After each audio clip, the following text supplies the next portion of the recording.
मसीह के पदचिन्हों पर जिल्द 1 आत्मिक जीवनोपयोगी उपदेश अध्याय 1 सांसारिक आडंबरों का तिरस्कार।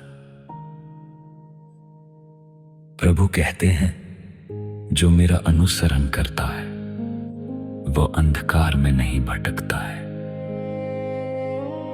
यदि हम चाहते हैं कि हम ज्योति में चलते रहें और सब प्रकार के अंधकार से मुक्त हो जाएं,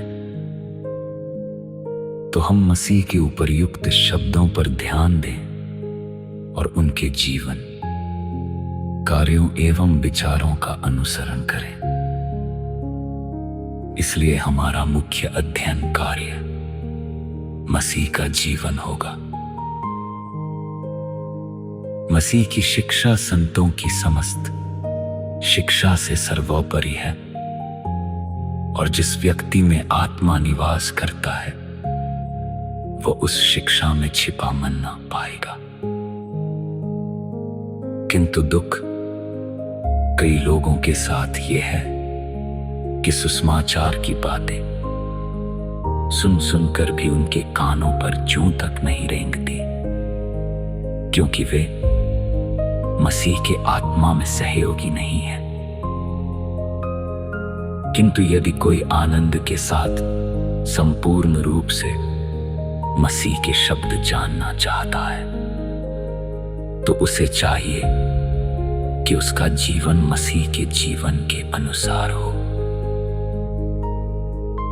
इससे तुम्हें क्या लाभ यदि तुम पवित्र त्रित्व के बारे में गहराई से वाद विवाद कर सकते हो, परंतु तुम में विनम्रता नहीं है, और परिणामतः तुम पवित्र त्रित्व के लिए अप्रिय हो। सच में भव्य शब्द किसी को न्यायी और पवित्र नहीं बनाते, परंतु एक सद्गुणी जीवन उसे ईश प्रिय बनाता है। पश्चाताप की परिभाषा जानने की अपेक्षा में पश्चाताप का अनुभव चाहता हूं। यदि तुम संपूर्ण बाइबल और सारे दार्शनिकों की सूक्तियां भी कंठस्थ कर लिए हो, फिर भी तुम में ईश प्रेम और कृपा नहीं है, तो ये सब किस लिए? व्यर्थ ही व्यर्थ, सब कुछ व्यर्थ है। इसके लिए एक अपवाद है, ईश प्रेम और पड़ोसी की सेवा। संसार का तिरस्कार और स्वर्ग राज्य की और अग्रसर होना ही सर्वोच्च प्रज्ञा है।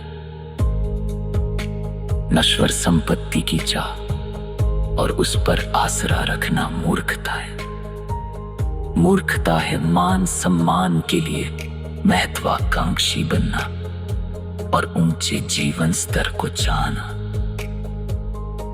शरीर की वासनाओं की पूर्ति के लिए कार्य करना मूर्खता है, क्योंकि बाद में उन्हीं कार्यों के लिए मनुष्य को दंड मिलता है।